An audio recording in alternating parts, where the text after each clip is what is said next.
Halo mahasiswa bisnis, selamat siang. Kembali lagi di Himagito. Kali ini bersama saya Asad Rofi selaku mahasiswa bisnis angkatan 2022. Udah lama nih kita gak berbincang-bincang. Spesial di episode Himagito kali ini kita akan membahas tentang mahasiswa berprestasi.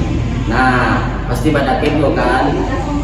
Nah, kali ini kami akan menghadirkan seorang mahasiswa dari Universitas Trunojoyo Madura, dan pasti pada penasaran kan siapa sih orangnya. Langsung aja kita sapa beliau. Halo Kak. Mungkin bisa perkenalan dulu Kak biar teman-teman pada tahu.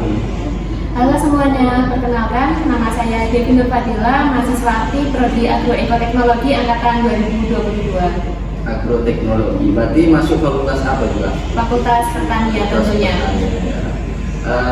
Untuk angkatan 2022 kan? Iya. Kalau boleh tahu asli mana Kak?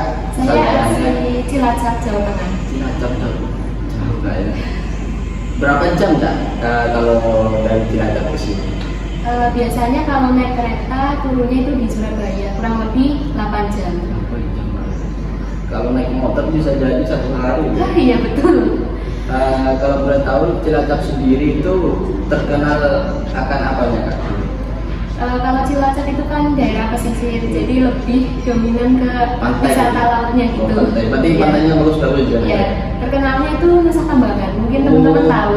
Itu Nusa Kambangan bukannya penjara juga? Iya. Penjara. Tapi masih masuk Cilacap. Cuman kalau mau ke Nusa Kambangan itu kita harus naik kapal dulu. Terus kayak bahasa Jawa kan setahu saya kayak Cilacap itu kan beda gitu ya. Kayak pribe gitu ya. Iya, kalau Cilacap itu lebih ke bahasa ngapak. Jadi Ngapak, ya. teman sini nggak kenal, nggak tahu gitu. Saya dulu pernah punya teman itu anak ngapak, memang lucu kalau ngomong dia gitu. Mungkin langsung ke pertanyaan aja Kak ya. Kan berhubung di sini temanya mahasiswa berprestasi, saya mau tanya nih Kak. Kakak sendiri pernah ikut kayak program berprestasi atau apa gitu? Kebetulan tahun ini saya ikut PKM atau program kreativitas mahasiswa dan alhamdulillahnya dapat pendanaan pada tahun ini. Kalau boleh tahu nih Kak, apa sih PKM itu Kak? Ya, jadi PKM itu singkatan dari program kreativitas mahasiswa yang di dalamnya itu mewadahi mahasiswa aktif di seluruh Indonesia terkait ide, gagasan, dan juga karya inovatifnya untuk bisa diimplementasikan di masyarakat luas. Nah, PKM ini juga ada banyak jenisnya, mulai dari PKM riset eksakta, PKM kewirausahaan, pengabdian masyarakat, dan lain sebagainya gitu Kak. Oh, berarti banyak pilihannya juga Kak? Iya, itu tergantung dari kita minatnya ke bidang yang mana. Kalau dari Kakak sendiri, PKM yang Kakak ambil ini tentang apa gitu Kak? Jadi kebetulan tahun ini saya mengambil PKM riset eksakta. Nah, kemarin itu kami buat nanopartikel dari ekstrakelot dan jerami padi untuk perbaikan budidaya tanaman di lahan sawit, khususnya di Madura ini. Kalau boleh tahu Kak, dari awal Kakak mengikuti program tersebut, bisa diceritakan nggak sih kayak tentang perjalanan Kakak hingga bisa terpilih menjadi dan mendapatkan pendanaan dari PKM tersebut? Ya, sebenarnya saya pun nggak nyangka bisa dapat pendanaan gitu. Soalnya kami itu buat proposal mulai bulan Januari. Padahal bulan Februari itu udah di plan pengumpulan proposal di tingkat unit. Jadi di situ kami dikejar-kejar waktu. Tapi alhamdulillahnya kami bisa melewati itu semua berkat bantuan teman-teman dan juga dosen pembimbing juga. Ini termasuk ngebut juga Kak ya, cuma Iya. jangka waktu 1 bulan gitu. Iya. Untungnya waktu itu kan karena kami juga masih di sini, jadi masih bisa sering konsultasi dan juga bimbingan sama dosen pembimbing, jadi lebih efektif juga. Kalau dari PKM sendiri itu kayak individu apa kelompok gitu? Kalau PKM itu lebih ke kelompok, minimal itu 3 orang dan maksimal itu 5 anggota. Itu untuk anggapannya jurusannya beda-beda gak apa-apa gitu? Ya, kalau jurusannya itu boleh beda, tapi untuk idenya itu tergantung dari program studi ketuanya itu. Jadi kalau misalkan ketuanya dari pertanian, idenya itu harus seputar dari pertanian. Oh gitu, kayak harus menyelesaikan tuntas gitu. Ya harus sesuai dengan ketentuan.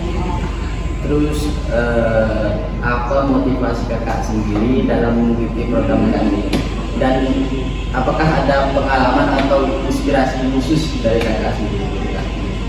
Jadi sebenarnya saya udah mulai ikut PKM itu dari semenjak maba. Waktu itu ikut kakak tingkat, tapi belum rezeki lolos dapat pendanaan. Jadi di tahun berikutnya saya mencoba lagi menjadi ketua dan alhamdulillahnya lolos pendanaan.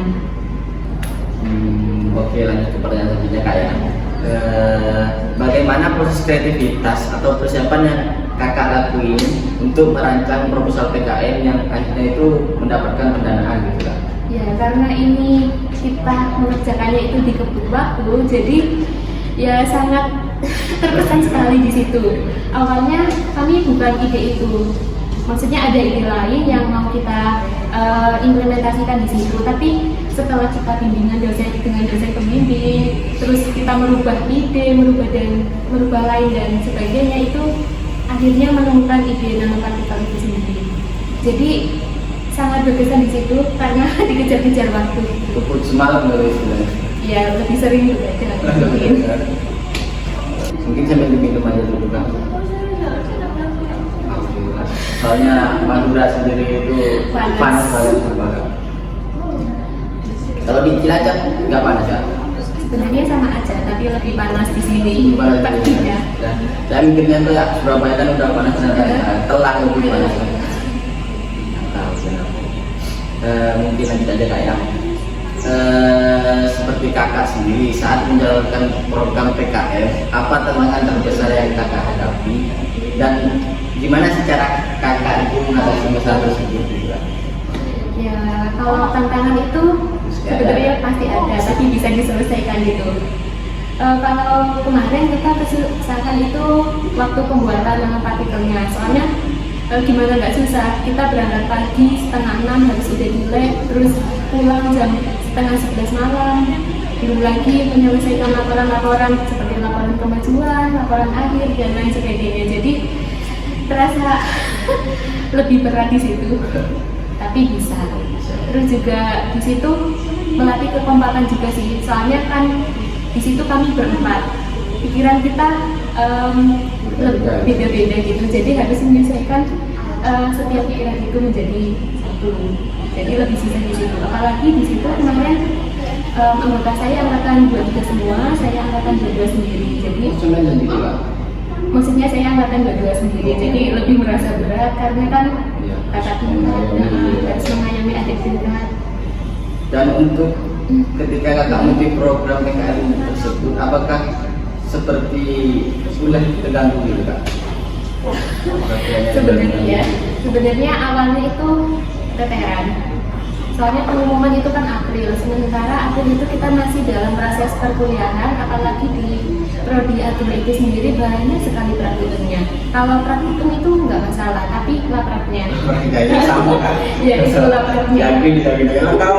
Kalau praktiknya nggak apa-apa, tapi lapraknya. Iya banyak, apalagi tulis tangan. Terus belum lagi, jadi kebetulan saya jadi asisten praktikum, terus ngoreksi laprak.